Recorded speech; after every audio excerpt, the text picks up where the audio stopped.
नमस्कार दोस्तों, राधे राधे। मैं नीरज जंगवाल। ये हमारे ठाकुर जी हैं, हमारे लड्डू गोपाल जी। आपको मैं दर्शन कराता हूँ एक बार अपने ठाकुर जी के। तो आज हमारे ठाकुर जी में हमारे साथ चल रहे हैं। ये हमारे लड्डू गोपाल जी। सबसे बड़ा प्रायश्चित तो भगवान के कीर्तन में है। और वेद कौन है? वेद स्वयं नारायण है।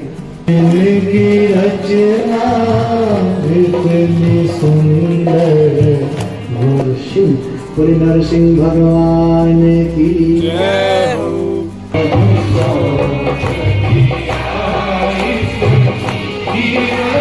उस बाल मुकुंद का रूप का दर्शन देवकी और वसुदेव ने किया। चलो लेके आए यदुवंश के कुल का उजाला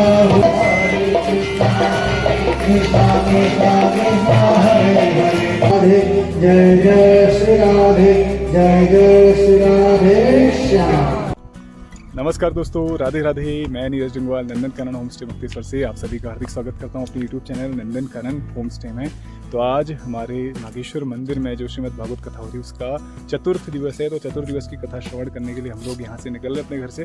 अभी करीब 11:30 हो रहे हैं और आज हम जल्दी आ रहे हैं क्योंकि आज बहुत ही विशेष उत्सव है। आज जो होना है वहाँ पे भगवान का जन्मोत्सव मनाया जाएगा, तो जन्माष्टमी उत्सव मनाया जाएगा, जिसके लिए हम लोग यहाँ से जा रहे हैं और हमारे ठाकुर जी भी हमारे साथ में चल रहे हैं। तो भव्य जन्मोत्सव मनाया जाएगा।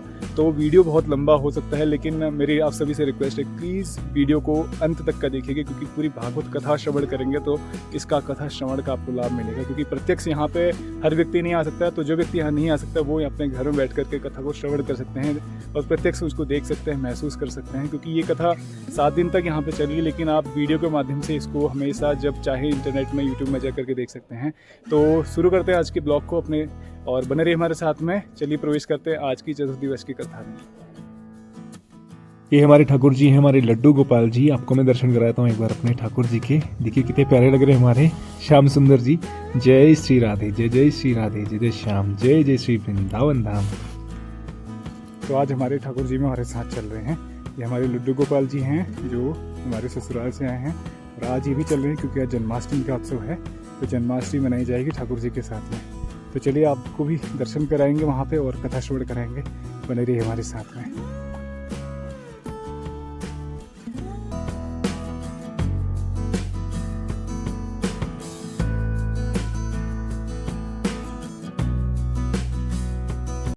ओम याहार्जग्ने श्रद्धाये कामाये यशसा भवेन च निराजने हैं और ले चलते हैं श्रीमद् भागवत कथा के चतुर्थ दिवस में। तो बने रहिए हमारे साथ में, पूरी वीडियो को एंजॉय कीजिए।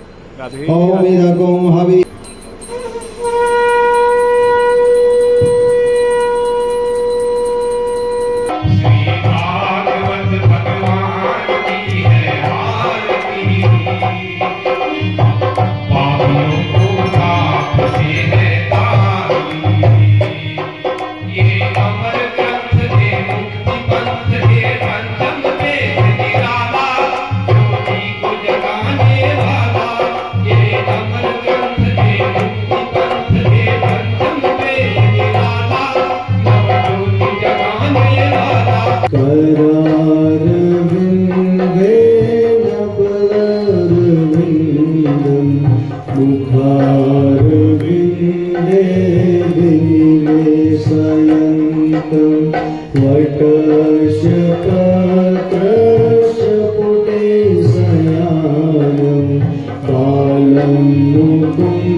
अब हम सबका मनुष्य देह है, मनुष्य स्वभाव है, थोड़ा पाप हो ही जाता है स्वभाववश। तो जाने अनजाने में कुछ पाप हो जाते हैं। जैसे झाड़ू लगाते लगाते कोई चींटी मर गई।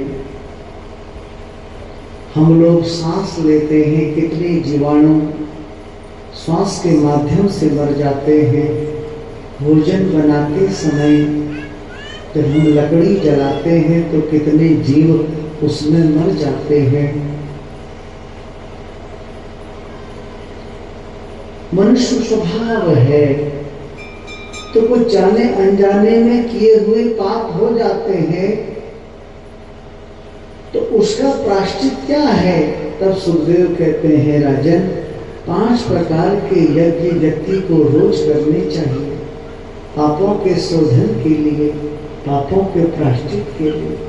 यज्ञ का मतलब क्या होता है? केवल हवन ही नहीं, यजन याजन सेवा एक यज्ञ है।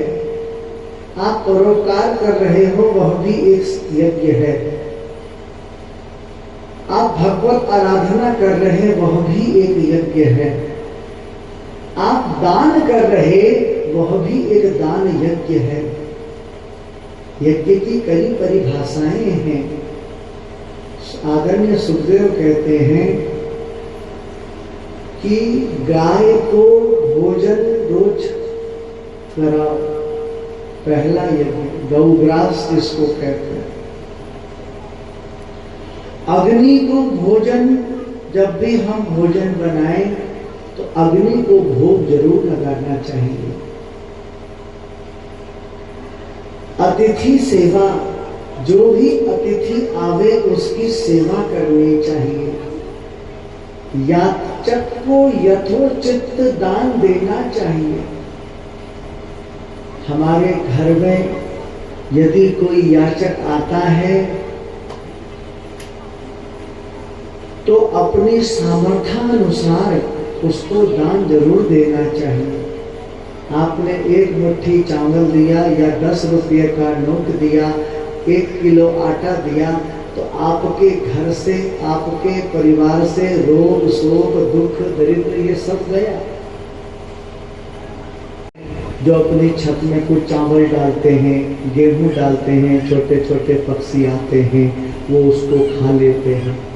तो ऐसे कुछ यज्ञ हैं, ऐसे कुछ भावनाएं हैं, ऐसे कुछ कर्म हैं जिससे व्यक्ति जो स्वभाववश जाने अनजाने में पाप कर देता है उसका शोधन हो जाता है, उसका कोई दोष नहीं लगता। आदरणीय सुखदेव कहते हैं, राजन मैं तो कहता हूं सबसे बड़ा प्रायश्चित तो कि केचिद केवलया भक्त्या वासुदेव परायणः। सबसे बड़ा प्रायश्चित तो वासुदेव परायण भगवान के भजन में है। सबसे बड़ा प्रायश्चित तो भगवान के कीर्तन में है। आप भगवान का कीर्तन करते रहे, निश्चित ही स्वभाववश जो जाने अनजाने में दुष्कर्म हो जाते हैं उसका शोधन हो जाता है। अब ऐसा नहीं कि कीर्तन करते रहे और पाप करते रहे, ऐसा भी नहीं। गलती हो जाती है, स्वभाववश गलती हो जाती है। ऐसा नहीं है, मनुष्य स्वभाव है, थोड़ा दोष भी है, लेकिन हम गलती करते हुए उसको करें वो अनुचित है। जानबूझ करके हम गलती करें, पाप करें, वो अनुचित है, उसका कोई प्रायश्चित नहीं है। लेकिन स्वभाववश कोई गलती हो जाती है, कोई पाप हो जाता है तो उसका प्रायश्चित है। भगवत कीर्तन, परोपकार, सेवा, गौ सेवा, गुरु सेवा, संत सेवा, ये प्रायश्चित के कुछ उपाय बताए गए हैं। सुखदेव कहते हैं कि सत्कृतम मनः कृष्ण पदारविंदयो निर्वेशितम्। जिसका मन एक बार भी गोविंद के चरणों के प्रति लग गया, वो स्वप्न में भी नते यमं पास भृतश्च तदभटान। यम के पार्षदों को स्वप्ने अपि पश्यन्ति ही किरण निष्कृताः। वो स्वप्न में भी यम के पार्षदों को और नरकपुरी का दर्शन कभी कर ही नहीं सकता। एक बार भी जिसने अपना मन गोविंद के चरणों में लगा दिया। इसी क्रम में सुखदेव कहते हैं, राजन एक कथा याद आ रही कि एक पंडित जी हुआ करते थे, अजामिल। देखो, विप्र जो है, ब्राह्मणों की बात आती है तो ब्राह्मण इस भूमि का प्रत्यक्ष देव है। चलता फिरता साक्षात जो देव है वो ब्राह्मण है। लेकिन ब्राह्मण को होना कैसा चाहिए? ब्राह्मणों की निंदा नहीं है, सावधान किया जा रहा। ब्राह्मणों की बात तो कहां तक कहें, अरे देवता भी ब्राह्मणों के लिए के आशीर्वाद के लिए तरसते हैं। भागवत जी में स्वयं 10वें स्कंद के उत्तरार्ध में भगवान कृष्ण स्वयं कहते हैं, विप्र प्रसादात् कमलापरोहम, विप्र प्रसादात् धरणीधरोहम, विप्र प्रसादात् अजितो जितोहम, विप्र प्रसादात् मम राम नाम। सब कुछ ब्राह्मणों के आशीर्वाद से ही तो है।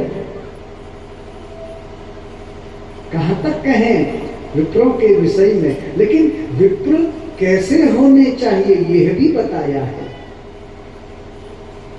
ये सुया धृत दंभेर ईर्ष्या हिंसा मान विवर्जिताः न तेषां सत्यशीलानां आशीषो विफलाकृतः। कैसा होना चाहिए? ये सुया धृत दंभेर ईर्ष्या। सबसे पहले तो उस विप्र में ये सूया असूया दोष नहीं होना चाहिए। पहला, असूया दोष कहते किसको है? ब्राह्मण का मतलब केवल कर्मयुक्त ब्राह्मण नहीं है। ब्रह्मम जानाति स ब्राह्मणः। जन्म से सभी शूद्र हैं। जन्मना जायते शूद्रः संस्कारा द्विज उच्यते।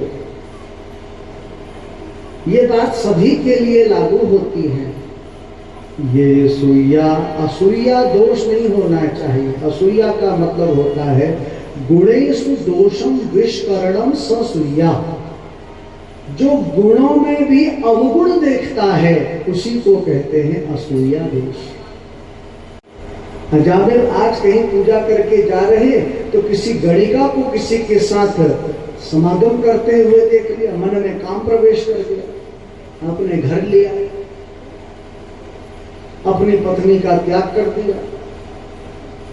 अब ये गणिका को तो केवल धन चाहिए। पहले के जो नित्य कर्म इत्यादि अजामिल के रहते थे सब उन्होंने त्याग दिया,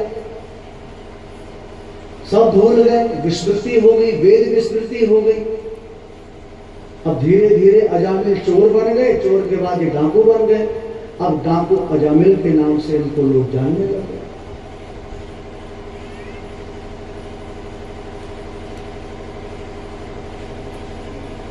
इनकी जो यह गणिका है इससे एक पुत्र हुआ और संतों की कृपा से उस पुत्र का नाम रखा गया नारायण। थोड़ा ध्यान देना।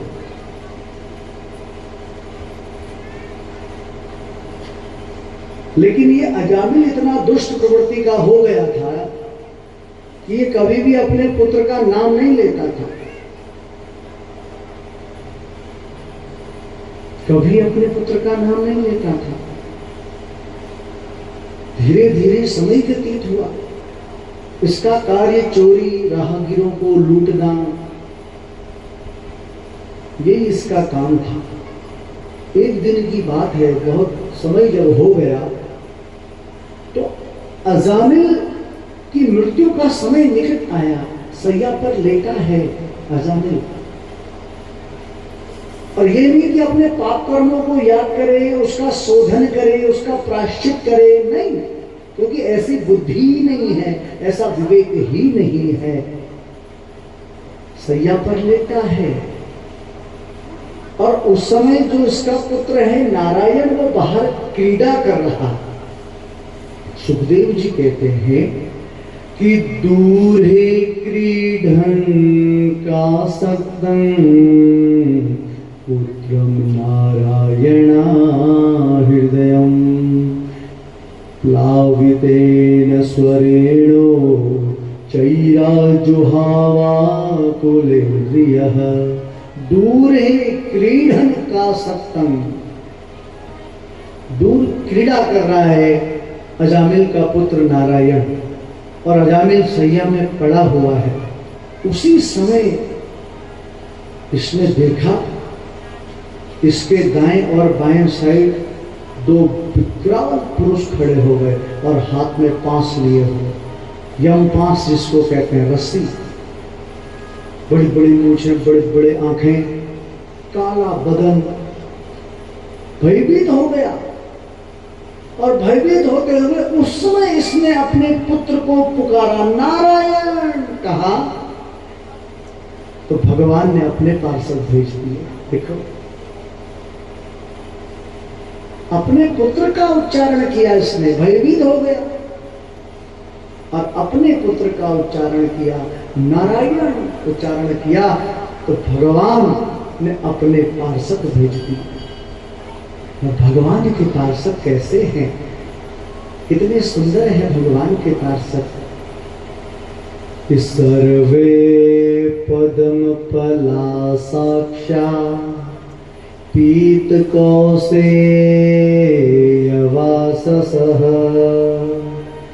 किरीटिनः कुण्डलिनो लसत्पुस्तरमालिनः सर्वे पदम पला साक्षा। पीतांबर वस्त्र उन्होंने पहना है, मुखमंडल में अद्भुत तेज है, और सबने वैजंती माला पहनी है, और अजामिल के पास खड़े हो गए। यम पार्षदों से कहा कि तुम इसे नहीं ले जा सकते। अजामिल सुन रहा है इन दोनों की बातें, यम पार्षद और भगवान के पार्षदों की बातें। यम पार्षद कहने लगे, अरे इसने आपको आपके नारायण का नाम नहीं लिया, इसने तो अपने पुत्र का नाम लिया नारायण, ये तो महापापी है, इसे हम नरक में ले जाने के लिए आए हैं, हमारे धर्मराज का आदेश है। भगवान के पार्षदों ने कही कि तुम जानते हो धर्म क्या है? वेदो नारायणः, वेद पर चलने का नाम ही धर्म है। और वेद कौन है? वेद स्वयं नारायण है। वेदो नारायणः, और इसने उन नारायण के नाम को गाया है, भले ही कैसे ही गाया हो, क्योंकि भगवान का नाम जो है 10 दिशि मंगल दिशि 10 हो, वो 10 दिशाओं में मंगल ही करता है। बोलो जय श्री कृष्ण। तो उसने भगवान के नाम को, नारायण के नाम को गाया है, इसलिए हे यम पार्षदो, तुम इसे नरकपुरी नहीं ले जा सकते, क्योंकि गुरुणां च लघुनां च गुरुणी च लघूनि च प्रायश्चित्तानि पापानां ज्ञात्वोक्तानि महर्षिभिः। गुरुणां च लघुनां च गुरुणी च लघुनी च, छोटे से छोटा पाप, बड़े से बड़ा पाप, भगवान के नाम के सामने कोई भी पाप रुक नहीं सकता।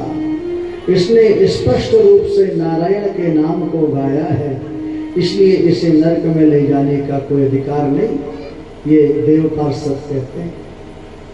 और अब ये यम पार्षद चले गए। थोड़ा ध्यान देना, धर्मराज की सभा में जब पहुंचे, धर्मराज ने कही कि खाली हाथ आ गए। खाली हाथ आ गए, अजामिल को क्यों नहीं लाए? अब यम पार्षदों ने कही, महाराज हम उसको लाने ही वाले थे कि उसने अपने पुत्र का नाम पुकारा, और देखो वहां विष्णु के पार्षद पहुंच गए, नारायण के पार्षद पहुंच गए, और हम उसको लेके नहीं आ पाए।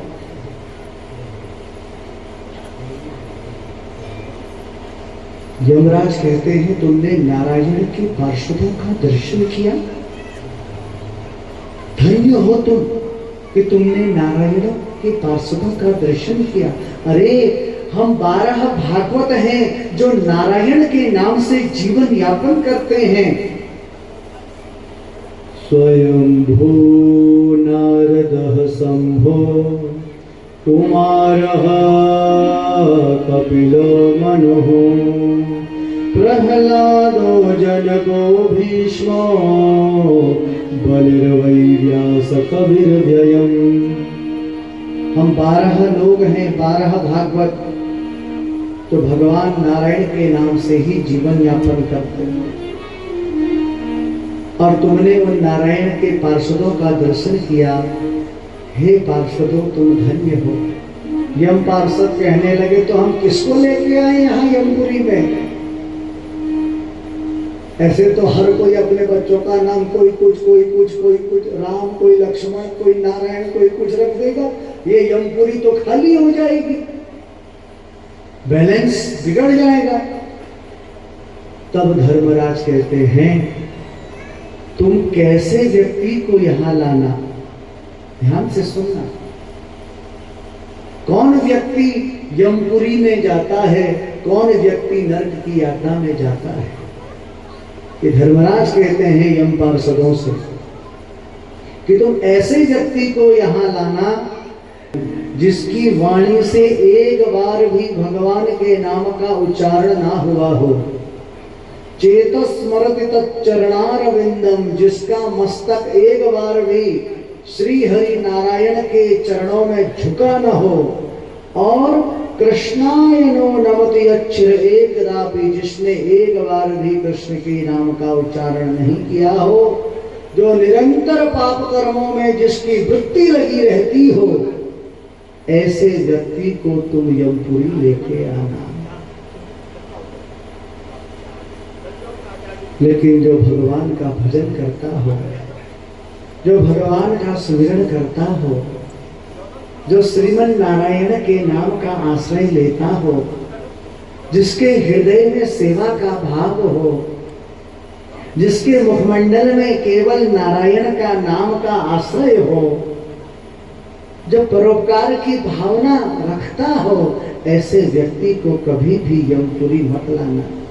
क्योंकि वो तो वैकुंठ का अधिकारी है, वो तो नारायण का स्वयं पार्षद है। ऐसा। और अजामिल के मन में ऐसा वैराग्य आया। जमील ने सोचा केवल अपने पुत्र के नाम का उच्चारण करने से मैं आज नरक में जाने से बच गया। यदि मैं सहृदय स्वभाव से श्रीमन नारायण का नाम लूंगा तो क्या मेरा कल्याण नहीं होगा? उसी समय अजामिल ने वृत्ति, हिंसा वृत्ति छोड़ दी और ऐसा निमग्न हुआ, परमात्मा को प्राप्त कर लिया। कहने का मतलब है कि तुम जो कर चुके हो उसकी आवश्यकता नहीं है। आप क्या किया आपने पहले, उसको भूल जाइए। आपने पहले क्या किया उसको आप भूल जाइए। आप आगे क्या करोगे इसको भी आप भूल जाइए। आप वर्तमान में क्या कर रहे हैं, बात यहाँ पर है। The important is the talk। Important बात यह है कि आपका वर्तमान कैसा जा रहा है, आप अभी क्या कर रहे हो। अगर आपने अभी अच्छा कार्य किया है तो आपका जो भूतकाल है, जो बीत गया, वह भी अच्छा ही व्यतीत होगा और आने वाला जो भविष्य है वह भी अच्छा ही व्यतीत होगा। बोलो जय श्री कृष्ण। इसलिए हमारे शास्त्र कहते हैं कि आप अपना वर्तमान सुधारो और जिसका वर्तमान सुधर गया उसका भूतकाल भी सुंदर है और उसका भविष्य भी सुंदर है। तब सुखदेव कहते हैं, राजन मैं कह रहा था एक बार भी यदि मन गोविंद के चरणों में लग गया, वो स्वप्न में भी यमपुरी का दर्शन नहीं करता। परीक्षित के मन की भ्रांति दूर हो गई। फिर दक्ष प्रजापति के 11,000 पुत्रों की विरक्ति की कथा सुनी। त्वष्टा मुनि ने, इंद्र ने गुरु का अपमान किया, गुरु रूठ के चले गए। दूसरा गुरु विश्वरूप बनाया, इंद्र के द्वारा वह मारा गया। तो इंद्र को ब्रह्म हत्या का पाप लग गया, जिस कारण इंद्र की ब्रह्म हत्या को 4 भागों में बांटा गया। एक जल, एक स्त्री और एक वृक्ष और एक भूमि में। जल में जो बुलबुले उठते हैं वो इंद्र की ब्रह्म हत्या का ही एक अंश है। पेड़ों में जो गोंद लग जाता है वह भी इंद्र की ब्रह्म हत्या का ही एक अंश है। महिलाएं 3 दिन अपवित्र रहती हैं, वह भी इंद्र की ब्रह्म हत्या का ही एक अंश है। भूमि बंजर रहती है, इंद्र की ब्रह्म हत्या का ही एक अंश है। दूसरा, त्वष्टा मुनि ने मंत्र शक्ति से एक पुत्र उत्पन्न किया, उसका नाम हुआ वृतासुर। इंद्र को मारने के लिए गया। महर्षि दधीची से याचना की इंद्र ने, दधीची ने परोपकार के लिए अपना देह दे दिया, अपना शरीर दे दिया। और दधीची के उस शरीर में जो अस्थियां हैं, उन अस्थियों से इंद्र ने वज्र बनाया और वृतासुर का वध किया। उसके बाद 49 प्रकार के मरुदगणों की कथा श्रवण कराई। परीक्षित ने एक प्रश्न किया, बोले भगवान, मैं कोई कुतर्क नहीं करता, लेकिन एक शंका है कि समः प्रियः सुहृद ब्रह्मन् भूतानां भगवान् स्वयं इंद्रिष्यार्थे कथं दैत्यान् वधीत विषमो यथा। कि भगवान, मैं कोई तर्क नहीं करता। समः प्रियः सुहृद ब्रह्मन् भूतानां भगवान् स्वयं। परमात्मा की दृष्टि सम होनी चाहिए। बोले देवता भी उनके पुत्र हैं, राक्षस भी उनके पुत्र हैं, दुष्ट भी उनका पुत्र है, भक्त भी उनका पुत्र है। लेकिन भगवान राक्षसों को ही क्यों मारते हैं, भक्तों को क्यों बचाते हैं? यदि भगवान ऐसा करते हैं तो क्या ये उनका भेदभाव नहीं है? जिन देवताओं के लिए भगवान राक्षसों का वध कर देते हैं, क्या वो सब देवता अच्छे ही होते हैं क्या? तब सुखदेव कहते हैं, राजन, भगवान न कभी किसी को मारते हैं, न कभी किसी को बचाते हैं। ये काम तो सब हम ही करते हैं। परंतु उनकी आंखों के सामने जो नहीं आता वो पार नहीं हो पाता।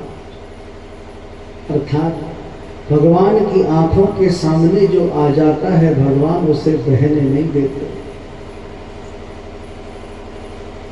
और उसे पार लगा देते हैं। हमारे संत कहते हैं, परमात्मा का चिंतन करो। सामने जाने का अर्थ ही परमात्मा चिंतन है। जिसने जितना ज्यादा चिंतन किया उतना ही प्रभु के सामने चला जाएगा। चिंतन करने की पद्धति भिन्न हो सकती है तो मुक्ति का मार्ग भी भिन्न हो जाएगा। ध्यान देना, बड़ी सुंदर बात। चिंतन करने की जो पद्धति है, जैसी पद्धति चिंतन करने की होगी, कोई भगवान को भय से बसता है कि कामाद्वेषाद् भयः स्नेहा यथा भक्तेश्वरे मनः आवेश्य तदहं हित्वा बहवस्तद्गतिं गतः। कोई काम से भगवान को बसता है, जैसे गोपियों ने। कोई बालक रूप में बसता है, कोई दुश्मन समझ के बसता है, यं यं भावं चिंत्यन्ते तं तं भावं प्राप्नोति। भगवान कहते हैं मुझे जो जैसे जैसे भाव से भजता है मैं उसको वैसे ही प्राप्त हो जाता। युधिष्ठिर ने एक यज्ञ कराया, राजसूय यज्ञ। उस राजसूय यज्ञ में प्रथम पूजा किसकी हो यह निर्णय लिया गया, तो प्रथम पूजा के अधिकारी तो द्वारिकाधीश ही हैं, ऐसा पांडवों ने कही। और उसी सभा में बैठा था शिशुपाल। ये शिशुपाल जो रोज भगवान को 50-60 गालियां देता था और तब पानी पीता था। उस सभा में इसने भगवान को 100 अपशब्द कहे, तो भगवान ने सुदर्शन चक्र से इसका सिर धड़ से अलग कर दिया।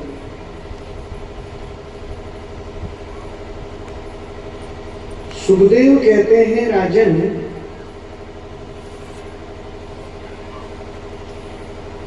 भगवान ने इसका सिर धड़ से अलग तो कर दिया, इसमें कोई आश्चर्य नहीं। आश्चर्य की बात तो तब है जब इसके हृदय से, शरीर से प्राण ज्योति निकली। वो प्राण ज्योति तीनों लोकों में भ्रमण करके अंततः गत्वाहा कृष्ण के चरणों में विलय हो गई, अर्थात सायुज्य नाम की मुक्ति मिल गई शिशुपाल को। सायुज्य नाम की मुक्ति। अब ये कैसे? भले ही शिशुपाल कृष्ण को गाली देता था, लेकिन गाली देते समय कृष्ण की झांकी तो इसके सामने ही रहती थी ना।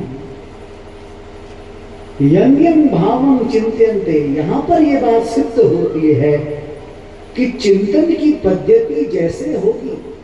यहां पर यह बात नहीं है, यहां पर यह है कि चिंतन किसने ज्यादा किया, कैसे किया का प्रश्न नहीं है। प्रश्न है कि कैसे, कितना ज्यादा किया। जैसे चिंतन की पद्धति होगी वैसे ही मुक्ति का मार्ग भी प्रशस्त हो जाएगा। इसलिए भगवान के हाथों से मरना भी मुक्ति है। भगवान किसी को मारते नहीं, किसी को बचाते नहीं, वो तो पार लगा देते हैं। बोलो जय श्री कृष्ण। और ये शिशुपाल ये एक जन्म की नहीं, सुखदेव कहते हैं कि 3-3 जन्मों की शत्रुता एक परमात्मा से करता। यही शिशुपाल पूर्व समय में हिरण्याकश्यप था, और यही हिरण्याकश्यप रावण बना, और रावण बन करके अगले जन्म में शिशुपाल बना, और शिशुपाल बन करके इसने मुक्ति प्राप्त करनी। हिरण्याकश्यप जब था कैसे शत्रुता करता था, परीक्षित ने पूछा।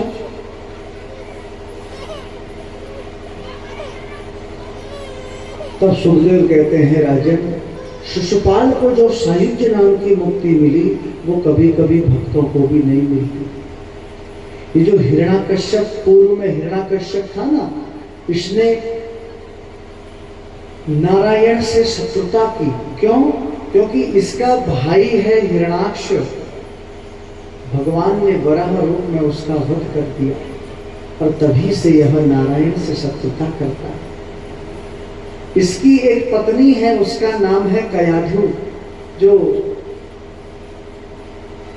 एक पूर्ण पातिव्रत्य और एक भक्ता स्त्री है।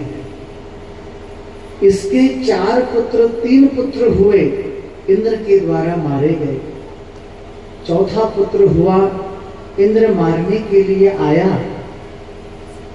और कयाधु का हरण करके ले जाने लगा। नारद जी ने रोक दिया, अरे इसके गर्भ में तो स्वयं नारायण का परम अंश लाडला भक्त है। तो नारद जी कयाधु को अपने आश्रम में लाए, और वहां पर कयाधु ने एक बालक को जन्म दिया, और वहीं नारद जी के द्वारा उसे अद्भुत ज्ञान की प्राप्ति हुई, और उस बालक का नाम रखा गया प्रहलाद। हिरण्याकश्यप को तपस्या करने के लिए गया, अतुल बल प्राप्त किया इसने, सूचना मिली कि हमें पुत्र हुआ है, बड़ा प्रसन्न हुआ। और ये हिरण्यकश्यप ने तीनों लोग अपने अधीन कर लिए। अद्भुत बलशाली है हिरण्यकश्यप।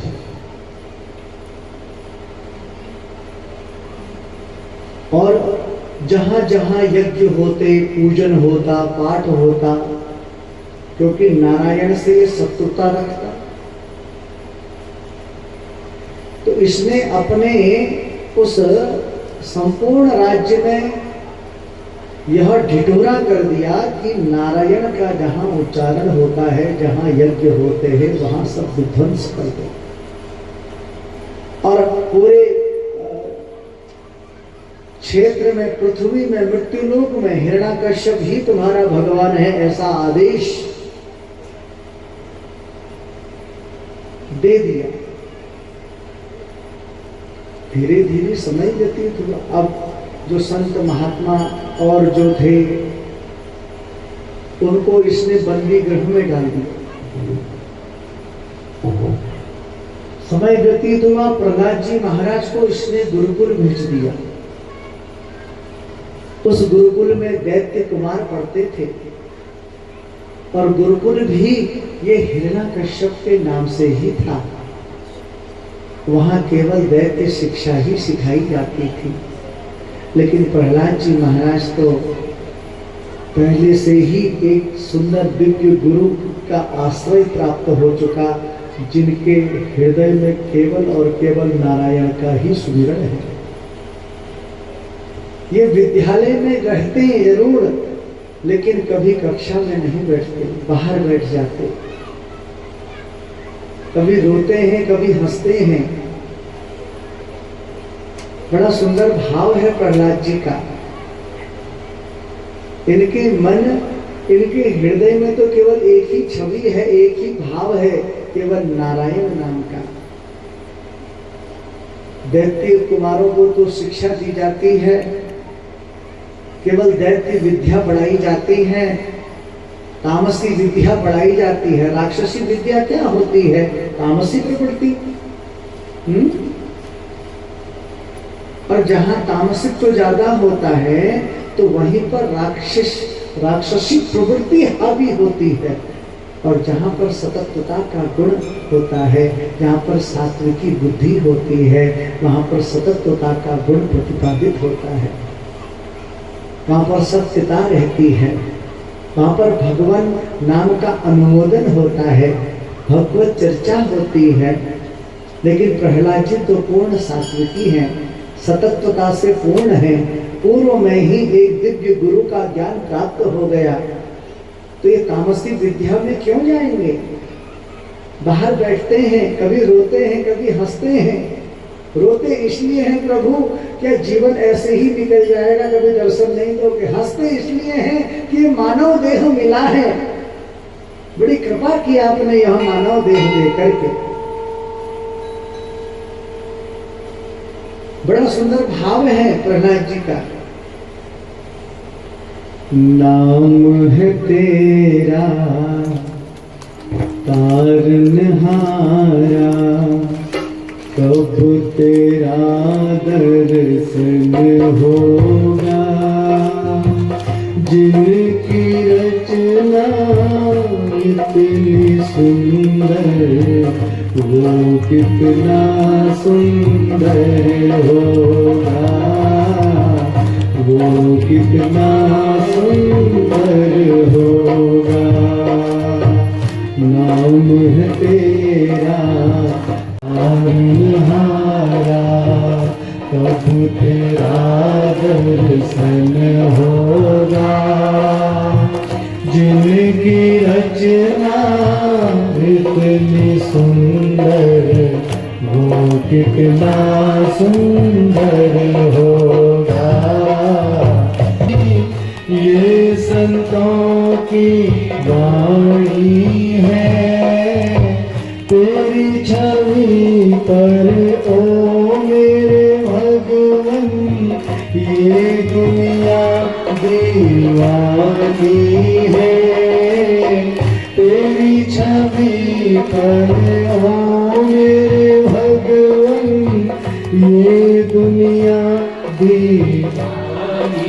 मैं भाव से तेरी पूजा रचाऊं, भाव से तेरी पूजा रचाऊं, जीवन में मंगल होगा।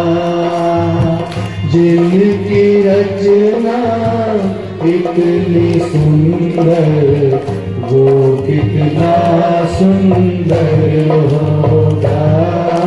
दिग्न चित्तो व्यसनेषु निःस्पृह।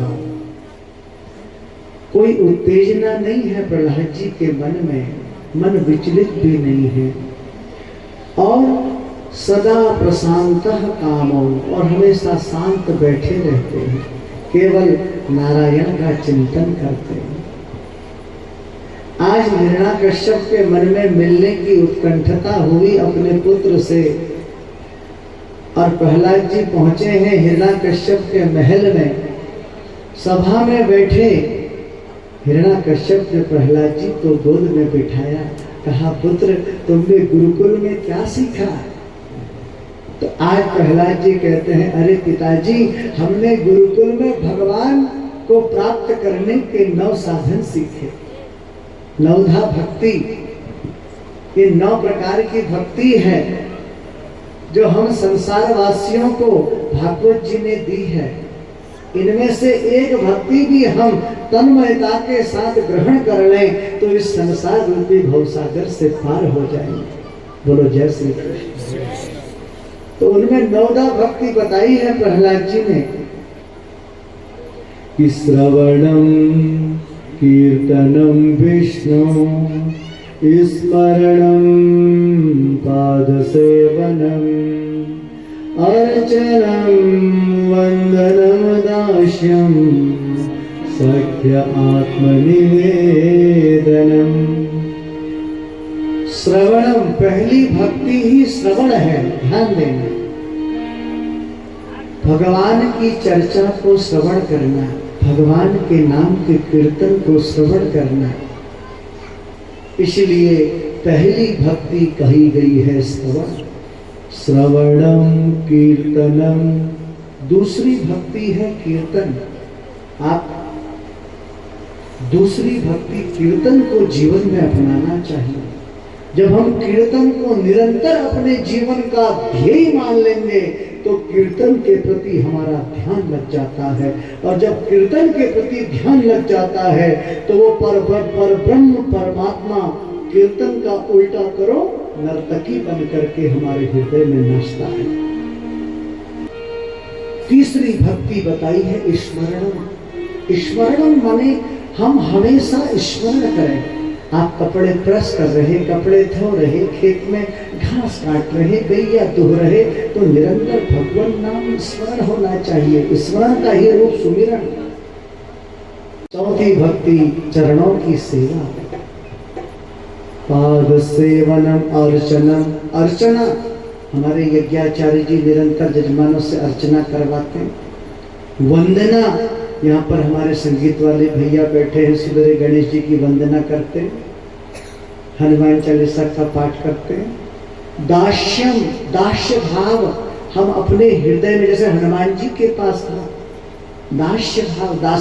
दास्य का मतलब दासी, जैसे दासी होती है ना, अपनी मालकिन मालिक की खूब सेवा करती, वैसे दास्य भाव, उसमें अहंकार अभिमान शून्य हो जाना चाहिए। वो दास्य भाव होना चाहिए, दास्य भाव। और सख्य आत्म निवेदनम, सख्य का मतलब होता है जैसे हम अपने परिवार के सदस्यों से प्रेम करते हैं वैसे साख्य भाव होना चाहिए। और आत्म निवेदनम, अपनी जो भी वार्ता है वो भगवान के चरणों में निवेदन करनी चाहिए। ये 9 भक्ति है, 9धा भक्ति। और यही 9धा भक्ति प्रहलाद जी ने हिरण्याकश्यप को बताई कि पिताजी परमात्मा से प्रेम करने के 9 साधन हैं। और जो ही हिरण्याकश्यप ने यह सुना और हिरण्याकश्यप को क्रोध आया और हिरण्याकश्यप ने कहा सैनिकों से, ले जाओ इसको मेरे आगे से, बार बार मेरे शत्रु का नाम लेता है, पहाड़ से नीचे फेंक दो। पहाड़ से नीचे फेंक दिया। लेकिन प्रहलाद जी के मन में कोई भय नहीं है, क्योंकि उस जो अपने आप को समर्पण कर देता है भगवान को, जो एक परम आत्मबोध जिसको हो जाता है, तो उसके लिए भय क्यों भय करना है? संसार का सबसे बड़ा भय क्या है? मृत्यु। लेकिन हम ये भूल जाते हैं कि मृत्यु तो आनी ही है, वो तो सत्य है, मृत्यु भय नहीं है। जैसे हम लड्डू स्वीकार करते हैं, जैसे हम चाय स्वीकार करते हैं, भोजन स्वीकार करते हैं, वैसे ही मृत्यु का भी समय आएगा, वो भी स्वीकार करनी पड़ेगी। उसको भी प्रचंड चित्त भाव से स्वीकार करना चाहिए। प्रहलाद जी को फेंक दिया, लेकिन जिसके रक्षक स्वयं भगवान है, जिसने अपने आप को समर्पण कर दिया भगवान के प्रति, तो भगवान वहां फैलाए खड़े हो गए। प्रहलाद जी वहां से बच गए, पहाड़ से सांप के बिल में डाल दिया, वहां बच गए। हालांकि भागवत जी में तो नहीं है इसका वर्णन। कई संत कहते हैं कि एक हिरण्यकश्यप की बहन है होलिका। अब ये होलिका कौन है? होलिका के पास एक वस्त्र था जिसको पहन करके अग्नि में बैठती तो अग्नि उसको नहीं जलाती। प्रहलाद जी को पकड़ा इसने और चिता जलाई और उसमें बैठ गई, लेकिन होलिका भस्म हो गई। प्रहलाद जी उस अग्नि से भी बाहर आ गए। तभी से हमारे यहाँ होलिका दहन की प्रथा चली। होलिका दहन का मतलब होता है कि उस पवित्र अग्नि में हम अपनी दुर्भावनाओं का समापन करें। अपनी दुर्भावना, ईर्ष्या, क्रोध, काम, दंभ, मद, अभिमान, अहंकार, इसको उस पवित्र अग्नि में जला के भस्म कर दें। क्योंकि होलिका की भावना क्या थी? भगवान के भक्त को जला करके मारने की दुर्भावना थी, जिस कारण होलिका स्वयं जल गई। इसीलिए हम अपनी दुर्भावनाओं का अंत उस पवित्र अग्नि के साथ करें। अग्नि में अपनी दुर्भावनाओं का अंत करें, अपनी दुर्भावनाओं को उस अग्नि में भस्म कर दें। इसलिए होलिका दहन की परंपरा चली है। और जब हम रंगों का त्योहार करते हैं, रंग एक सत्यता का, सुंदरता का प्रतीक है, एक दूसरे के साथ मित्रता का प्रतीक है, एक दूसरे के साथ प्रेममय व्यवहार का प्रतीक है। रंग से रंग मिले, नए नए ढंग खिले, कहते हैं ना। वो एक त्योहार है और सबसे प्राचीनतम त्योहार ही होली है। हिरण्याकश्यप के समय से चला हुआ दीपावली तो जब रावण हुआ तब, जब राम जी आए तब से दीपावली मनाई गई। लेकिन सबसे प्राचीन जो त्योहार है वो होली। हिरण्याकश्यप को पता चली तो हिरण्याकश्यप ने बालक को पुनः रगोड़ करके ले गया। हिरण्याकश्यप प्रहलाद जी महाराज को वापस गुरुकुल में डाल दिया। और आज गुरुकुल के सभी बालकों ने घेर लिया, जितने दैत्य बालक हैं सबने प्रहलाद जी महाराज को घेर लिया। और प्रहलाद जी महाराज से कहने लगे, अरे अरे मित्र, तुम इतने हठी क्यों हो? अपने पिता की बात मान क्यों नहीं लेते? अपने पिता को तुम भगवान मान क्यों नहीं लेते? देखो, तुम्हें भूखा रखा जाता है तो भूख हमें लगती है, तुम्हें जलाया जाता है तपन हमें होती है, तुम्हें सर्पों की गुफा में डाला जाता है तो विष हमें पड़ता है। तुम मान क्यों नहीं लेते अपने पिता को भगवान? मान लो। प्रहलाद जी कहते हैं, मित्रों, तुम्हारी सहानुभूति का मैं बड़ा सम्मान करता हूं। और दैत्य कुमार कहते हैं, अरे तुम एक बात बताओ प्रहलाद, क्या जपना तुम्हारे नारायण के नाम को? सेवा करती है पत्नी, दूध मलाई मिलता है हमें गाय बछिया से, प्रतिष्ठा प्रशंसा मिलती है सगे संबंधियों से, फिर तुम नारायण को बीच में क्यों लाते? यहाँ पर प्रहलाद जी बड़ी सुंदर एक बात कहते हैं, ध्यान देना, कि घरानी भूमो पशुओ ही गोष्ठे, नारी ग्रह द्वारी सखा समसानी, कि देहश्चित्तायां परलोक मार्गो धर्मानुगच्छति जीवैकः घरानि भूमौ पशवो हि गोष्ठे। अरे जिन सगे संबंधी इन सबको हम अपना मानते हैं, ये साथ नहीं जाते। नारी गृहद्वारी, नारी को घर के द्वार पर ही रोक दिया जाता है। सगे संबंधी शमशान तक जाएंगे, चार अच्छी बात कहेंगे, चार बुरी बात कहेंगे, वापस आ जाएंगे।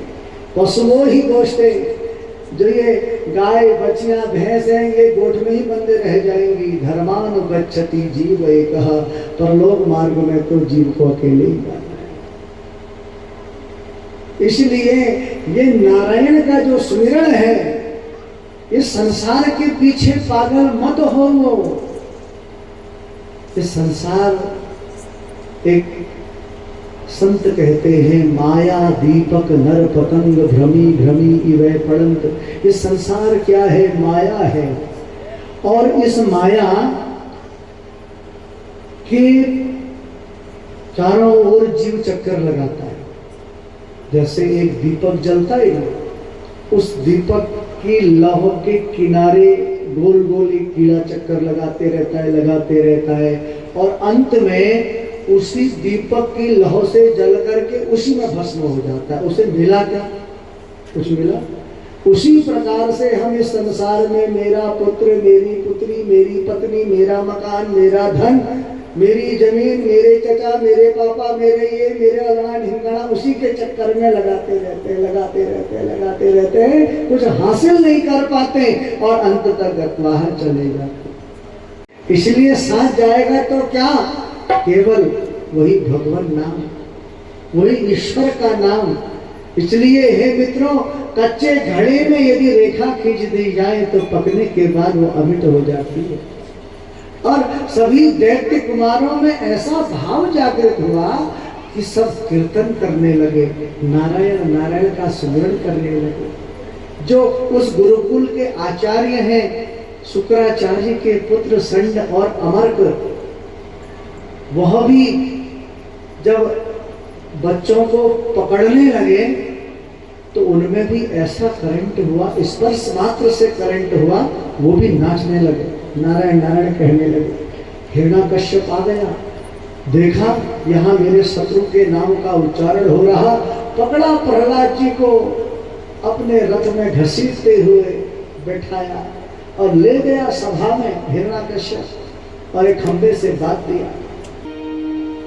अरे मदात्मन दुर्विनी, आज तुझे आज तुझे यमराज के पास पहुंचने से कोई रोक नहीं सकता। बता तेरा नारायण कहाँ है? बार बार कहता है ना नारायण नारायण। तो प्रहलाद जी कहते हैं कि न केवलम भवतश्च राजन सौरि बलम वा बलिनां चा परेशान परवे वरे में स्थिर जंगमाये ब्रह्मादयो ये नवन संप्रणितः न केवलम भवतश्च राजन। अरे राजन, मेरा नारायण केवल मेरे ही भीतर है ऐसा नहीं है। सवै बलम बलिनाम चा परेशान, आपके अंदर जो बल है, आप में जो बोलने की शक्ति है, वो सब मेरा नारायण ही तो है। और मेरा नारायण कहाँ नहीं है? वो तो यत्र तत्र सर्वत्र विजयते, वो तो सब जगह रहता है। हरि व्यापक सर्वत्र समाना, वो तो सब जगह है, लेकिन जहाँ प्रेम है वहाँ मेरा नारायण प्रकट हो जाता है। अच्छा बता, क्या इस खंबे में भी है? बोले हाँ। और हिरण्याकश्यप ने एक खंबे में प्रहार किया और जो ही प्रहार किया उस खंबे से एक विचित्र जीव की उत्पत्ति हुई और संतों ने उस जीव, कैसा वह जीव है, सुखदेव कहते हैं राजन, अपने भक्त की बात को सिद्ध करने के लिए उस खंबे से भगवान प्रकट हो गए। और कैसा वह रूप है कि सत्यम विधातु निज भृत्य भासितम व्याप्तिं च भूतेषु अखिलेषु चात्मनः कि अदृश्यता अद्यद्भुत रूपमुद्वहन् स्तंभे सभायां न मृगं न मानुषं स्तंभे सभायां न मृगं न मानुषं। अपने भक्त की बात को सिद्ध करने के लिए भगवान उस खंभे से प्रकट हो गए। कैसा रूप है? ना तो वह पूर्ण मनुष्य का रूप है और ना ही वह पशु का रूप है। जो सिर है वो तो शेर का है और जो धड़ है वो मनुष्य का है। तो संतों ने उस रूप को, उस दिव्य जीव को, उस दिव्य परमात्मा को नाम दिया नर और सिंह, इसलिए नरसिंह। बोले नरसिंह भगवान की जय हो। अपने भक्त की बात को सिद्ध करने के लिए भगवान नरसिंह रूप में प्रकट हो गए। आज भी हर खंबन में नरसिंह बसे पर कारण को प्रहलाद कहा। अरे हर जगह आज भी हैं, लेकिन प्रहलाद जैसी भक्ति चाहिए, प्रहलाद जैसा प्रेम चाहिए, प्रहलाद जैसा समर्पण चाहिए प्यारे। और हिरण्याकश्यप के हाथ से तलवार छूट गई और हिरण्याकश्यप को पकड़ करके नरसिंह भगवान मध्य में ले गए दहली पर और अपनी गोद में रखा और कहा, बता तूने क्या वरदान मांगा? तूने कही कि मैं घर के अंदर नहीं मरूं, घर के बाहर नहीं। ये ना घर का अंदर है ना बाहर है, ये मध्य है। तूने कहा ना दिन में ना रात में, ना ये दिन है ना रात है, ये संध्या है। तूने कहा 12 महीनों में से कोई महीने नहीं, तेरे लिए 13वां महीना बनाया है पुरुषोत्तम मास। तूने कहा ब्रह्मा की सृष्टि में किसी स्त्री पुरुष पशु से ना मरूं। देख, ना मैं स्त्री हूं ना पशु हूं, ना मैं नर हूं। तूने कहा ना किसी अस्त्र से मरूं ना शस्त्र से मरूं, कि देख मेरे नाखून, ना ये अस्त्र है ना शस्त्र है। पूरा वरदान विफल कर दिया हिरण्याकश्यप का और छाती पे प्रहार किया और हिरण्याकश्यप की मृत्यु। और उसके जैसे रक्त पीता है ना शेर, वैसे ही रक्तपान कर दिया। समस्त देवगण आए उस स्थान पर, तो भगवान का वह रूप देख करके देवता भाग गए। लक्ष्मी जी आई। कभी कभी ऐसा होता है जब पति कभी गुस्से में होते, क्रोध में होते, तो पत्नी देवी जरा चुपड़ी चुपड़ी बातें करते हुए उनके क्रोध को शांत कर देती है। तो ब्रह्मा जी के आदेशानुसार, निवेदनानुसार माता लक्ष्मी जी आई और लक्ष्मी जी ने जैसे ही भगवान का रूप देखा, लक्ष्मी जी बेहोश, उल्टे पैर वापस भाग गए। भैया शेर के पास कौन जाएगा? तब ब्रह्मा जी ने प्रहलाद जी को भेजा कि प्रहलाद प्रेषयामास ब्रह्मावस्थितमनन्तिके तात प्रसमयोपेहि स्वपित्रे कुपितं प्रभु। प्रहलाद प्रेषयामास, प्रहलाद जी को भेजा और प्रहलाद जी को देखते ही नरसिंह भगवान ने प्रहलाद जी को अपने अंकों में भर लिया। जैसे गाय अपने बछड़े को चाटती है, वैसे ही नरसिंह भगवान ने प्रहलाद जी को पकड़ा और उसके माथे को चाटने लगे। और तब प्रहलाद जी ने बड़ी सुंदर स्तुति की है कि ब्रह्मादयः सुरगणा मुनयोऽथ सिद्धा सतवैकतानुमतयो वचसां प्रवाहै नाराधितुं पुरुगणै रघुनापि विपुः किं तुष्टुमहर्ति स्मरे हरिरुग्र जाते। ब्रह्मादयः सुरगणा, हे प्रभु ब्रह्मादि समस्त देवता गण जो बड़ी बड़ी स्तुति, बड़े बड़े वंदन, बड़ी बड़ी पूजा से आपको प्रसन्न नहीं कर पाते, आज आपने मुझ इस रजोगुणी प्रवृत्ति वाले इस बालक के सिर पर अपना वरदहस्त रख दिया। इस वरदहस्त को पाने के लिए बड़े बड़े ब्राह्मण, बड़े बड़े ऋषि, बड़े बड़े महात्मा भी तरसते हैं, और आज आपने यह वरदहस्त मेरे सिर पर रखा। बड़े सुंदर भाव से स्तुति होती है प्रहलाद जी महाराज की। कहते हैं भगवत, जिस वरदहस्त को पाने के लिए और बड़े बड़े महात्मा, बड़े बड़े संत स्तुति के माध्यम से आपको प्रसन्न नहीं कर पाते, आज वही वरदहस्त आपने मेरे सिर पर रख दिया। बड़ी अनुकंपा है प्रभु आपकी, आपके चरणों में बार बार प्रणाम है, जीवन आपका है। अब सौंप दिया इस जीवन का सब भार तुम्हारे हाथों में। अब सौंप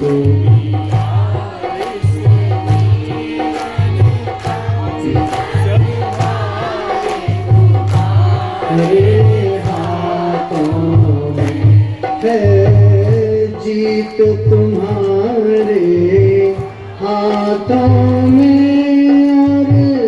और हार तुम्हारे हाथों में। जीत तुम्हारे हाथों में, और हार तुम्हारे हाथों में। अब सौंप दिया इस जीवन का संभार तुम्हारे हाथों में। अब सौंप दिया इस जीवन का संभार तुम्हारे हाथों में। भगवान एक ही प्रार्थना है, एक ही प्रार्थना है। क्या प्रार्थना है प्रभु?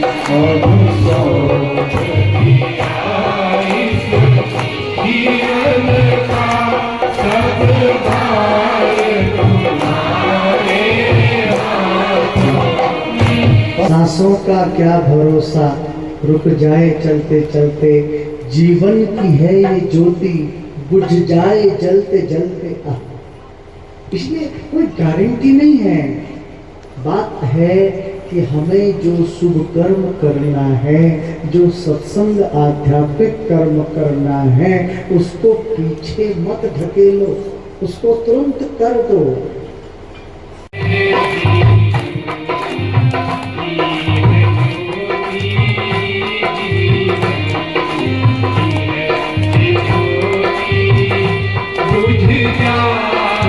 जलते जलते बुझ जाए, जलते आएगा बुलावा।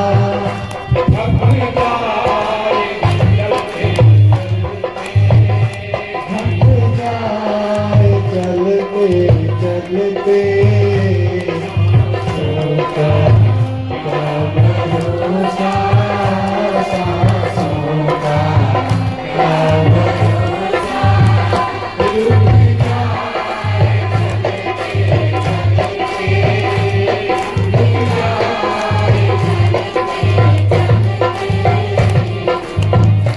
पर्वत की पवित्र कंदरा में हाथी और उसको गजेंद्र के नाम से सुशोभित किया। बहुत बलवान है। और उसके ठाट बाट कैसे हैं भाई? उसकी 50 तो पत्नी है, 150 तो उसके बच्चे हैं। और उस पर्वत में जितने भी जीव रहते थे, शेर है, चीता है, और भी कई काकड़, ये हिरन, तो सब उस गजेंद्र का सम्मान करते थे। और वो बड़ा खुश होता था क्योंकि इतनी बड़ी संपत्ति है उसके पास। भाई 150 बच्चे हैं, 50 पत्नियां हैं, और ये अपने ही परिवार तक सीमित। और जब निकलता था घर अपने गुफा से बाहर, तो सब गजेंद्र की जय, गजेंद्र की जय करके बोलते थे सारे जीव। तो ये और मदमस्त हो जाता था। और सबसे बड़ा पूछता था, भाई कोई तकलीफ तो नहीं है, कोई दुख तो नहीं है। एक दिन की बात है, अब ये गजेंद्र एक सरोवर में स्नान करने को गए। अब जब स्नान कर रहा, इसकी पत्नी इसके बच्चे सूंड में जल लेकर के इसको खूब स्नान करा रहे। अचानक इसके पैर को एक ग्राह ने पकड़ लिया। ग्राह बोलते मगरमच्छ को। पहले गजेंद्र ने सोचा कि कोई छोटा जीव होगा, छोड़ देगा, तो अपना मदमस्त है, मस्ती में चूर है। जो असल में है मस्ती में डूबे, उन्हें क्या परवाह जिंदगी की। मदमस्त है। अब जब इसने पहले अपनी ताकत लगाई तो ये अपनी ताकत शून्य हो गई, इसकी ताकत। अब इसको लगा कि मैं धीरे धीरे इस सरोवर के नीचे धंस रहा हूं। मुझे ये जीव जो पकड़ा हुआ है ये अपने साथ अपने लोक ले जा रहा है, अपने घर ले जा रहा है। मैं जाना नहीं चाहता हूं, लेकिन जबरदस्ती ले जा रहा है, खींच के ले जा रहा है। मैंने पूरी ताकत लगा दी, लेकिन वो ज्यादा बलवान होगा। तो इसने अपने पत्नियों से कहा, अपने बच्चों से कहा। पत्नी बच्चों ने सूंड में लगा करके इसको सरोवर से बाहर खींचने का प्रयास किया, लेकिन कोई बाहर नहीं ला पाया। अब पत्नी बच्चे सब जाने लगे। अब ये गजेंद्र रोता है, चिल्लाता है, विलाप करता है, अरे तुम कहाँ जा रही हो, अरे तुम बच्चों कहाँ जा रहे हो। बोले अब हमारे बस की तो है नहीं, आप तो सरोवर में हैं, हमने तो प्रयास किया और हम थक गए हैं, अब हम तो जा रहे हैं। तब गजेंद्र को आज बड़ा दुख होता है। बड़ी सीख की बात है, यहाँ पर ध्यान देना। गजेंद्र सोचता है जिन बच्चों के लिए, जिन पत्नियों के लिए मैंने सब कुछ सर्वस्व इन पर अर्पण कर दिया, आज इस आपत्ति काल में मुझे छोड़कर के ये जा रहे हैं।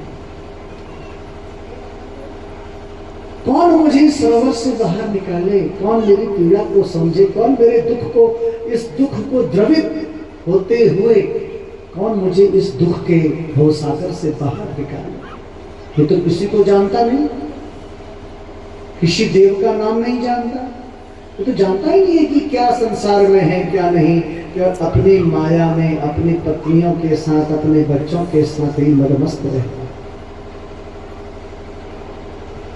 आज सरोवर में है, दुख है, धस रहा है, ग्रह ले जा रहा वरुण लोग,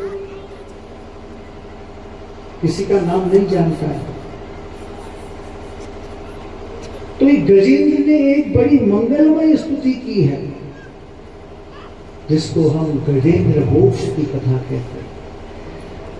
अपने जीवन में संकट से उभरने का सबसे प्रमुख यदि कोई उपाय है तो वो गजेंद्र मोक्ष का पाठ है। तो उसमें इसने बड़ी मंगलमय स्तुति की है गजेंद्र ने, कि जिसने सारी सृष्टि को बनाया है, जिसने मेरे अंदर बोलने की शक्ति, हंसने की शक्ति, सोचने की शक्ति प्रदान की है, मैं उसे प्रणाम करता हूं।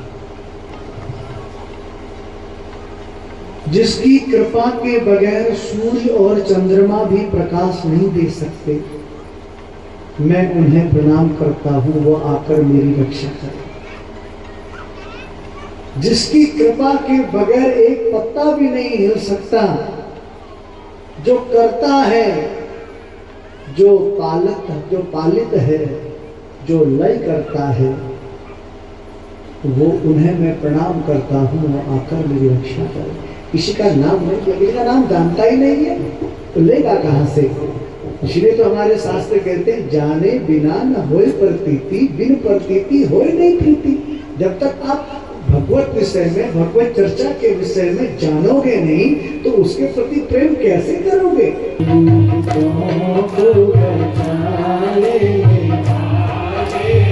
इस भजन में भी किसी का नाम नहीं लिया है, ध्यान देना। किसी देवता का नाम नहीं लिया।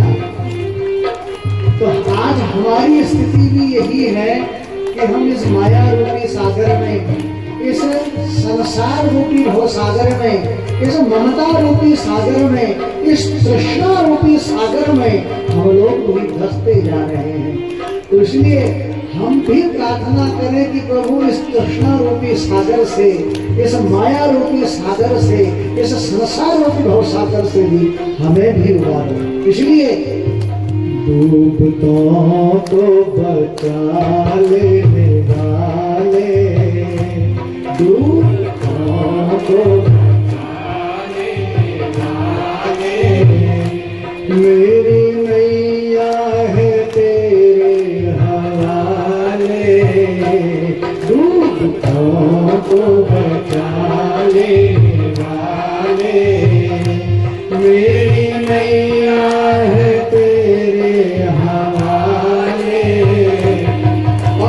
सामने ही एक कमल का पुष्प था, उसने थोड़ा सा हिम्मत बढ़ाई और कमल के पुष्प को अपनी सूंड में लपेटा और भगवान की तरफ चढ़ा दिया। और जैसे ही भगवान की तरफ चढ़ाया, भगवान ने सूंड पकड़ ली और एक झटके से बाहर खींच दिया और साथ में ग्रह भी आ गया। भगवान ने सुदर्शन से ग्रह का सिर धड़ से अलग कर दिया।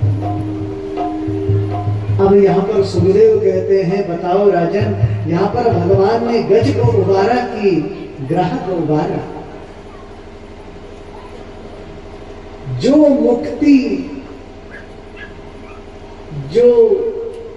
मुक्ति गज को कई वर्षों के बाद होगी, वो ग्रह को आज भगवान ने दे दी। कहने का तात्पर्य है परीक्षित, जब व्यक्ति के सारे बल क्षीण हो जाते हैं, कोई बल उसका काम नहीं करता, कोई बल उसके सामने नहीं आता, तो हार कर गोविंद को पुकारता है।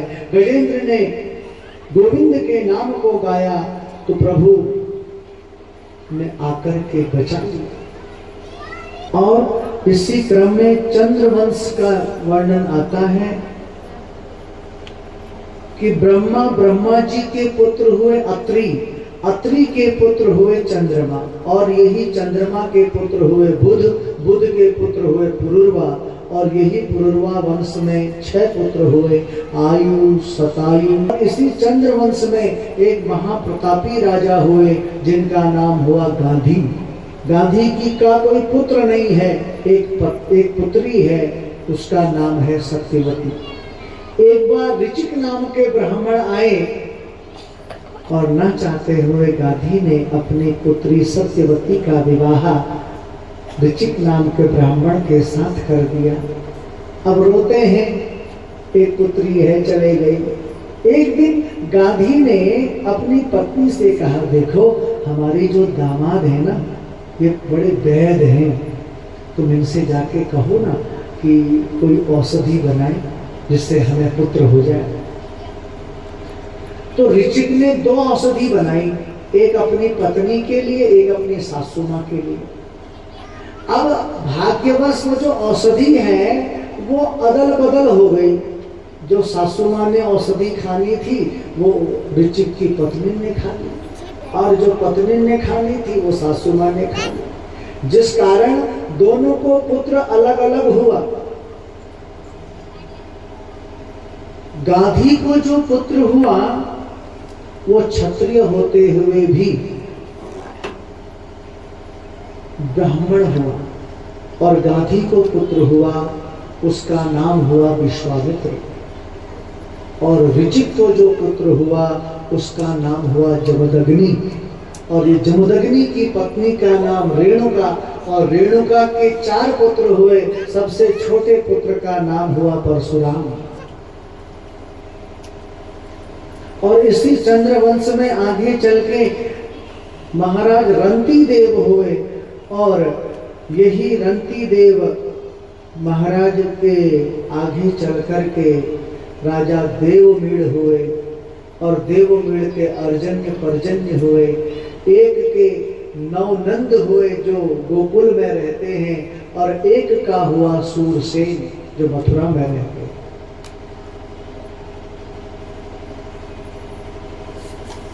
देखो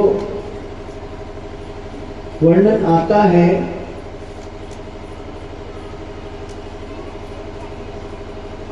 कि जब पृथ्वी में अत्याचार ज्यादा होते हैं तब पृथ्वी एक गौ का रूप बना करके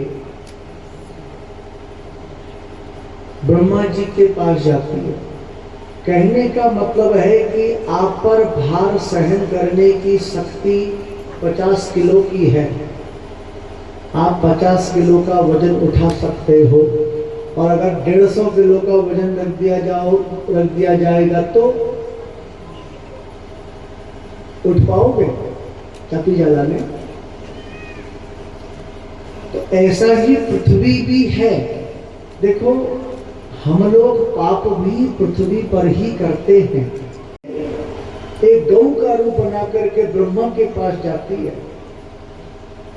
बोले भगवान कब रहेंगे नारायण अवतार? तब ब्रह्मा जी पृथ्वी को आश्वस्त करते हैं कि मथुरा में एक राजा होंगे वसुदेव, और उन्हीं के यहाँ भगवान अवतार लेंगे, और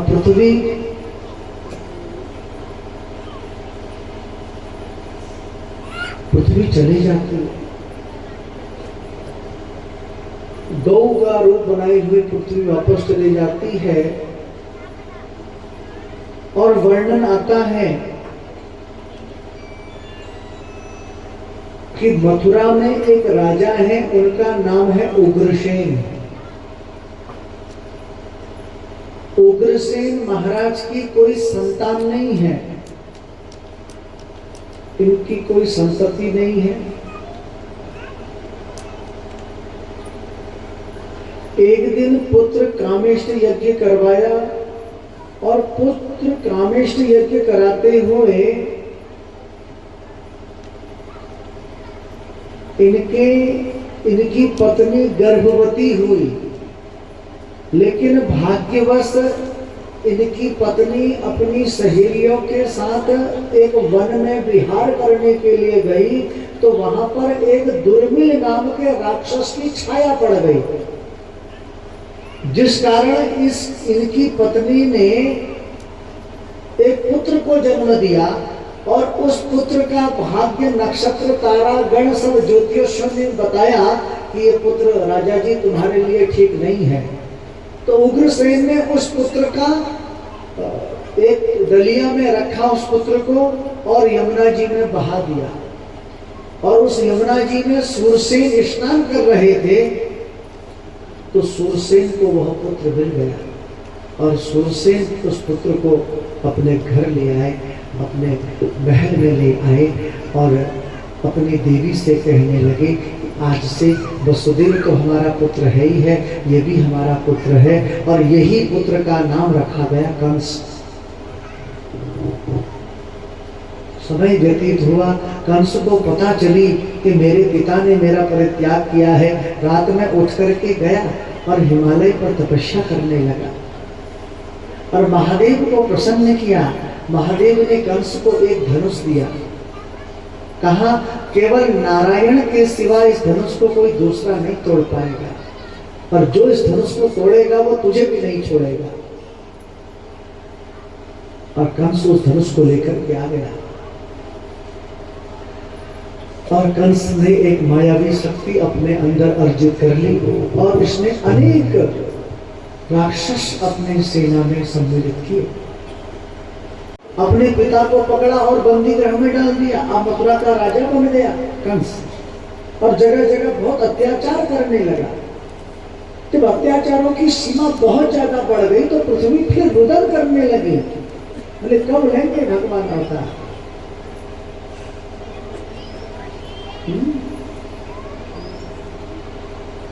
तो पृथ्वी कहती है बार बार, मेरी मझधार में डोले मैया, आकर के बचा लो कन्हैया, मेरी मझधार में डोले मैया। और देवकी का विवाह वसुदेव के संग करा दिया। और जब कंस अपनी बहन को उसके ससुराल छोड़ने जा रहा तो एक आकाशवाणी हुई कि पथि प्रग्रहीणं कि अस्यास्त्वाम् अष्टमो गर्भ हन्तायां बहवे बुधः। कि अरे कंस, जिस बहन को तू बड़े प्रेम से ले जा रहा, इसका जो 8वां गर्भ है वो तेरा काल होगा। और जब सुना कंस भयभीत हो गया, देवकी के केस पकड़े और रथ से खींच करके नीचे लाया और जो ही हाथ से तलवार से उसको मारना चाहा, प्रहार करना चाहा, वसुदेव ने रोक दिया। बोले स्त्री अवध्या है, तुम्हें कष्ट केवल इसके 8वें गर्भ से ही है ना, हम इसका 8वां गर्भ तुम्हें दे देंगे। थोड़ी देर के लिए कंस तो मान गया, लेकिन नारद जी की प्रेरणा हुई, क्योंकि उसके अत्याचार, उसके पापों का घड़ा बहुत जल्दी भरना था, जिस कारण कंस ने देवकी और वसुदेव को कारागृह में डाल दिया। और जब कारागृह में डाल दिया तो धीरे धीरे देवकी का प्रथम पुत्र हुआ, और जैसे ही प्रथम पुत्र हुआ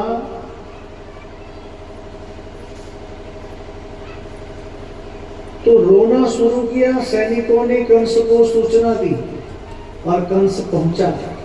कंस ने देवकी के हाथ से वो बालक को छीना और शिला पे पटक दिया, उसको मार दिया। ऐसे ही कंस ने 6 बालक देवकी के मार दिए, 6 बालकों की हत्या हो गई। अब जो 7वां बालक देवकी के गर्भ में है वो तो स्वयं भगवान नारायण का के भ्रातृ हैं, भाई हैं, क्योंकि राम अवतार में भी लक्ष्मण जो हैं ये भी शेषा अवतार हैं, इन्होंने राम जी की बहुत सेवा की। कृष्ण अवतार में कृष्ण ने सेवा करनी है अपने भाई की। तो 7वां जो गर्भ है देवकी के, उस गर्भ को संकर्षण विद्या के द्वारा गोकुल में रोहिणी के गर्भ में पहुंचा दिया। वसुदेव महाराज की 7 पत्नियां हैं, सबसे छोटी पत्नी का नाम देवकी है, और इन्हीं 7 पत्नियों में से एक पत्नी का नाम रोहिणी भी है। भैरवी, इला, रोहिणी, भद्रा। और ये रोहिणी गोकुल में जो नंदराय जी हैं, नवनंद 9 भाई हैं, इनमें से सबसे बड़े हैं नंदराय जी। इनकी भार्या यशोदा और यशोदा की सहेली है रोहिणी। उसके गर्भ में प्रविष्ट करा दिया। कंस को सूचना मिली कि महाराज देवकी का 8वां गर्भ तो स्वतः ही नष्ट हो गया। अब धीरे धीरे समय व्यतीत हुआ, 8वें गर्भ का की प्रतीक्षा होने लगी, क्योंकि 8वें संतान में तो स्वयं भगवान नारायण को ही आना है।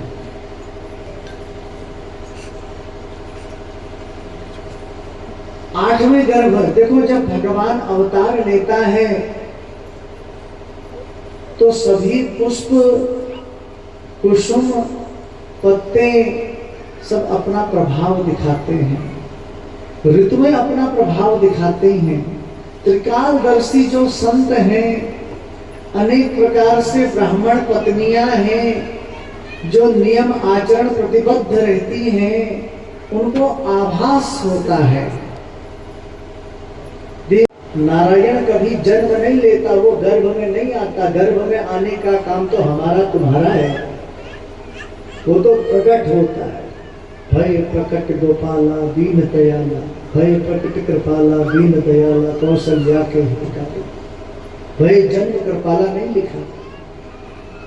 तो ऐसे ही समय व्यतीत हुआ, मंद मंद कुसुम चल रही, हवा चल रही, और धीरे धीरे हवा तीव्रगामी हुई, वर्षा होने लगी।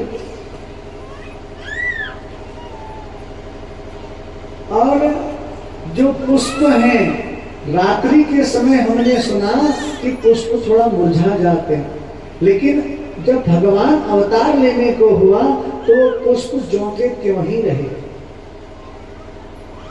वर्षा हो रही, काली रात है, घटघटाहट की रात है, घटाओं ने घेरा है और सभी त्रिकालदर्शी संत मंद मंद मुस्कुरा रहे। यक्ष किन्नर गंधर्व सब आकाश में खड़े होकर के भगवान के उस दिव्य बाल स्वरूप के दर्शन की प्रतीक्षा कर रहे। और बारिश हो रही, कारागृह में वसुदेव देवकी हैं, निद्राग्रस्त हैं, सारे सैनिक निद्राग्रस्त हैं, कंस भी निद्राग्रस्त है। घन घोर सभी ऋषि भगवान के आगमन की प्रतीक्षा में स्वागत कर रहे हों, अपने नेत्र की पलकें बिछाए हुए हों और भगवान का स्वागत जैसे सबरी करती है रोज पुष्प बिछा करके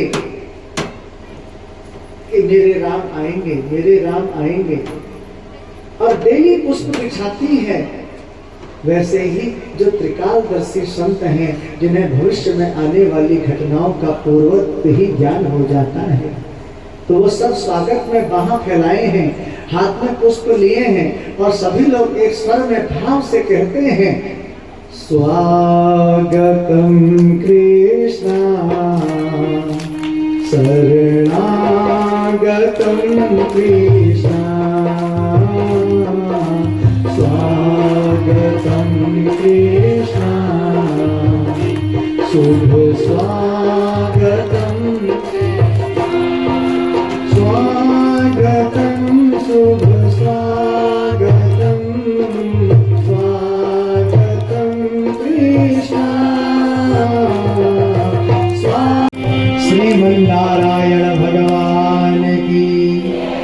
और देखते ही देखते भगवान ने बाल मुकुंद का रूप बना लिया और उस बाल मुकुंद का रूप का दर्शन देवकी और वसुदेव ने किया। तो भाव से आप लोग भी करें, बोले बांके बिहारी लाल की स्वागतम। भगवान बाल मुकुंद के रूप में प्रकट हुए हैं, भगवान कहीं भी प्रकट हो सकते हैं। आपने देखा बड़ा सुंदर भगवान बाल मुकुंद का दर्शन करिए बैठे बैठे अपने स्थान से, बड़ा अद्भुत दर्शन है भगवान का। और सब लोग स्वागत करें भगवान का, स्वागतम कृष्णा शुभ स्वागतम, शुभ स्वागतम, स्वागतम कृष्णा, स्वागतम शुभ स्वागतम, स्वागतम कृष्णा, स्वागतम शुभ स्वागतम, स्वागतम कृष्णा, स्वागतम शुभ स्वागतम, स्वागतम कृष्णा, स्वागतम कृष्णा, स्वागतम कृष्णा।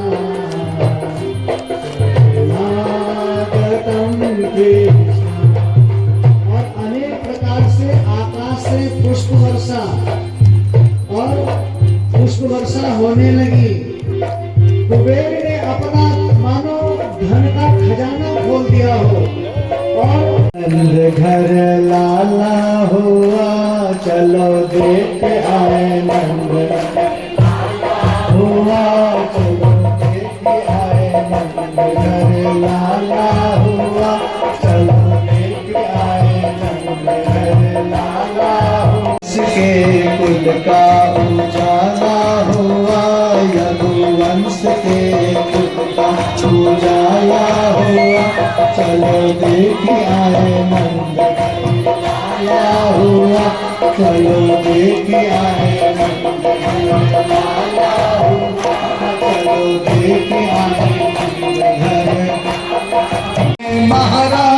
करने भगतों का आज ब्रज में महाराज करने भगतों का काज आज ब्रज में महाराज करने भगत का काज जुड़ा सारा समाज दर्शन करो सब आज जुड़ा सारा समाज दर्शन करो सब आज तू वंश के कुल का उजाला हुआ या तू वंश के कुल का उजाला हुआ सुख बहनों को पहुँचाने वाला हुआ चलो देख आए नंद घर चलो देख आए नंद घर लाला चलो देख आए।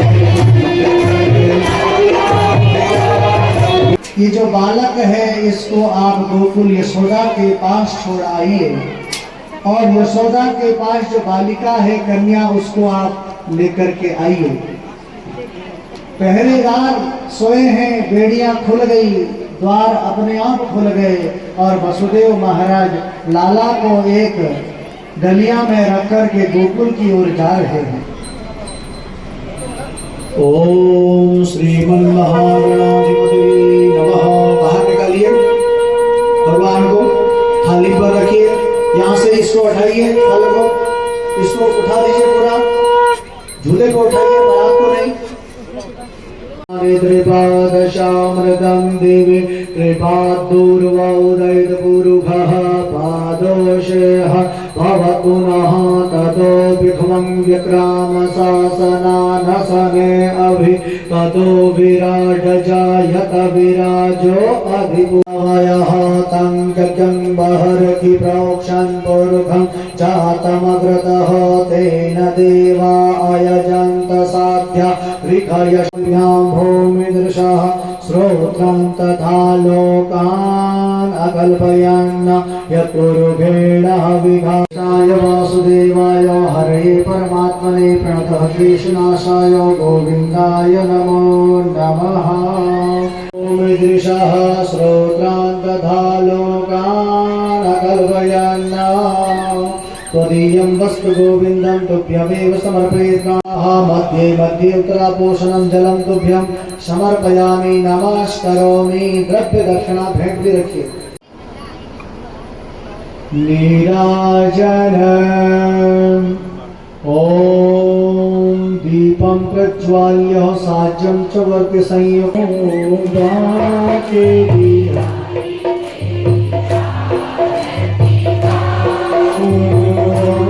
आरती गाओ प्यारे आपको मनाओ आरती गाओ प्यारे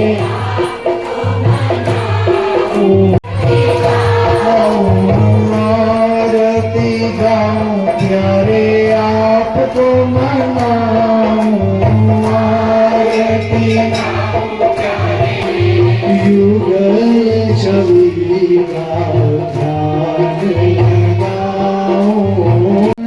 से निकली गंगा प्यारी चरणों से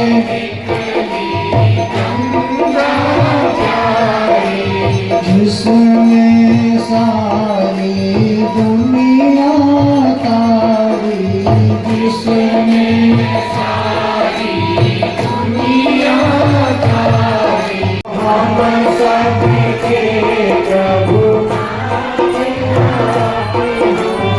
युगल छवि का ध्यान लगाओ। हरे कृष्णा कृष्णा कृष्णा कृष्णा हरे हरे हरे राम राम राम बोलिए आनंद कंद भगवान की। मेरा जन्म निवेदयामि देवा की, शनिदेव महाराज की, हनुमान जी महाराज की, राधा कृष्ण भगवान की, काल भैरव भगवान की। जगदाय हर हर हर महादेव हर काल हर दुख हर दारिद्र हर रोग हर शोक हर कष्ट हर क्लेश हर हर हर हर महादेव हर। जय जय श्री राधे जय जय श्री राधे जय जय श्री राधे श्याम। ठीक शाम को 7 बजे आरती। तो फाइनली आज हमारे चतुर्थ दिवस की कथा को यहीं पे विराम देते हैं और हम जा रहे हैं यहाँ से वापस घर को। और पीछे कीर्तन चल रहा है, आवाज़ आपको बैकग्राउंड में आ रही होगी संकीर्तन की। तो कीर्तन चलेगा, रात भर चलता रहेगा। और आज की कथा बिल्कुल प्रमुख और मुख्य कथा थी, क्योंकि आज भगवान का जन्मोत्सव, जन्माष्टमी उत्सव मनाया गया और कल नंदोत्सव मनाया जाएगा। मतलब जो उत्सव है जन्माष्टमी के बाद का उत्सव, वो कल मनाया जाएगा। आज भगवान प्राकट्य हुए तो भगवान का प्राकट्य उत्सव मनाया गया। साथ ही साथ में भगवान श्री राम जी की लीला भी हुई, भगवान नरसिंह देव की लीला का भी वर्णन किया गया, सूर्यवंश चंद्रवंश का भी वर्णन किया गया। तो आज की कथा बहुत ही विस्तार से बताई गई। तो उम्मीद करता हूँ आपको ये कथा पसंद आई होगी। कथा पसंद है प्लीज़ को लाइक कीजिए, शेयर कीजिए और कमेंट कीजिए। और यदि आप चैनल में नए हैं तो प्लीज़ चैनल को सब्सक्राइब कीजिए और बेल आइकन प्रेस करना मत भूलिए। बेल आइकन प्रेस कीजिए ताकि कोई भी हमारा नया ब्लॉग पब्लिश होता है तो नोटिफिकेशन के माध्यम से आपको मिल जाएगा। तो हमेशा से हमारे साथ ऐसे बने रहने के लिए, अपना आशीर्वाद देने के लिए आपका बहुत बहुत धन्यवाद। मिलते हैं नए ब्लॉग में, तब तक के लिए राधे राधे।